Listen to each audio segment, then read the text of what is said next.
কাজের খোঁজে আসামে গিয়ে প্রাণ হারালেন কাকদ্বীপের যুবক। শোকে ভেঙে পড়েছে পরিবার। পরিযায়ী শ্রমিকের করুণ পরিণতি।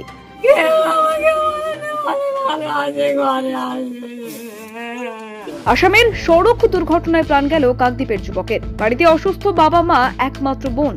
দায়িত্বের বোঝা বইতে গিয়ে মৃত্যু সোমনাথের।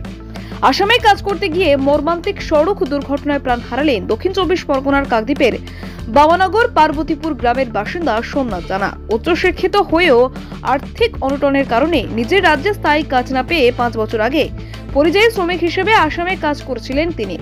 বাড়িতে অসুস্থ বাবা মা এবং একমাত্র বোনের দায়িত্ব নিজের কাঁধে তুলে নিয়েছিলেন সোমনাথ।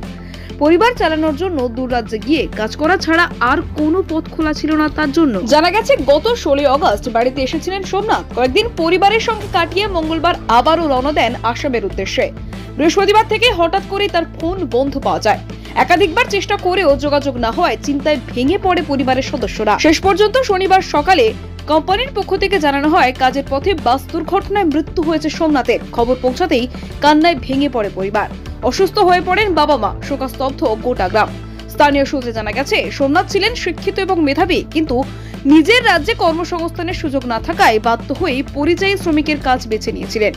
গ্রামে তার এই মৃত্যু নতুন করে আলোচনার জন্ম দিয়েছে। কেন শিক্ষিত যুবকদের কর্মসংস্থান না পেয়ে ভিন রাজ্যে জীবনের ঝুঁকি নিয়ে কাজ করতে যেতে হয়?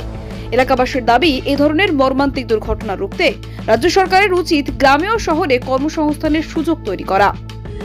বাইরে কাজ করতে গেলাম, অ্যাক্সিডেন্ট হয়ে। কি অ্যাক্সিডেন্ট হয়েছে? বাস। এখন আমরা সরাসরি কটা ছেলে মেয়ে আপনার? এক ছেলে এক মেয়ে। ওই একটাই ছেলে হয়ে গেল? একটাই ছেলে। কোথায় কাজে? একটা মেয়ে। কোথায় কাজে গেছিল? আসাম। আসামে।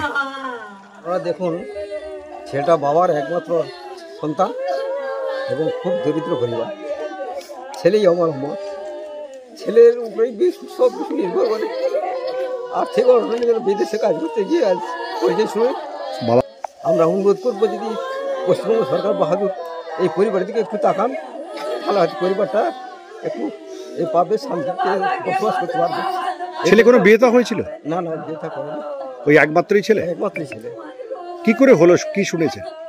ও আসছিল এখানে বাড়ি থেকে এসে আবার কোম্পানিতে কাজে গিয়েছিল। যেতে যে রাস্তায় পথের দুর্ঘটনায় বাস অ্যাক্সিডেন্টে। কোনখানে ঘটনাটা ঘটেছে? ওটা আসামে হয়েছে। বাড়িতে খুব আর্থিক অবস্থা খুব খারাপ। সেই অবস্থায় ছেলেটি বিদেশে কাজের ব্যাপারে যেতে হয়েছে। ওখানে ওটা কোম্পানিতে কাজ করতো। ওই কাজে ও এসেছিলো, বাড়িতে এসেছিলো। বাড়িতে আসার পরে এবারে বাড়ি থেকে 4-5 দিন থাকার পরে ও বাড়ি থেকে চলে গিয়েছে, মানে এই উদ্দেশ্যে রওনা হয়েছিল। কিন্তু ট্রেন পর্যন্ত ঠিক ছিল, জার্নি ঠিক ছিল। ট্রেনের থেকে নামার পরে বাসে ওঠার পরে বাসে একটা অ্যাক্সিডেন্ট ঘটে গেল। অ্যাক্সিডেন্টের পরে কিন্তু মৃত্যুটা হয়ে গেল। সংবাদ কবে পেয়েছেন আপনি? সংবাদ পেয়েছি ওটা হচ্ছে বিকাল, মানে 12টার পর্যন্ত ফোন ধরেছিল। 12টার পর থেকে আর ফোন ধরছে না। আর ওর ওইখানে নামার কথা ছিল 5টার সময়, কিন্তু 5টার পর থেকে 5টার পরে জানে ঘটনা। ছেলেটা খুব দুস্থ বাড়ির ছেলে, এখানে কাজ করো নেই, যার জন্য বিদেশে কাজের সন্ধানে গেছে এবং আসামে একটা এতে কাজ করত। আবার বাড়ি থেকে আবার বাড়িতে আসছিল, টাকা পয়সা গিয়ে আবার কোম্পানিতে কাজে গেছিল। রাস্তা আসামে ওই একটা রাস্তাতে বাস অ্যাক্সিডেন্টে। ও কি একমাত্রই ছেলে? হ্যাঁ, বাবার একমাত্র অবলম্বন ওই ছেলেটি, এছাড়া কেউ নেই। বাবা হার্ট অ্যাটাক রুগী, মাও রুগী। মাও খুব অসুস্থ, এখন বর্তমান কান্নায় ভেঙে পড়েছে, কথা বলার অবস্থায় নেই। আর পাশে দাঁড়ানোর মতো ওদের কেউ তো নেই। আমরা অনুরোধ করবো, যদি পশ্চিমবঙ্গ সরকার বাহাদুরের দৃষ্টি আকর্ষণ করে। কাকদ্বীপ থেকে গোপাল সিলের রিপোর্ট, ডিএন নিউজ বাংলা।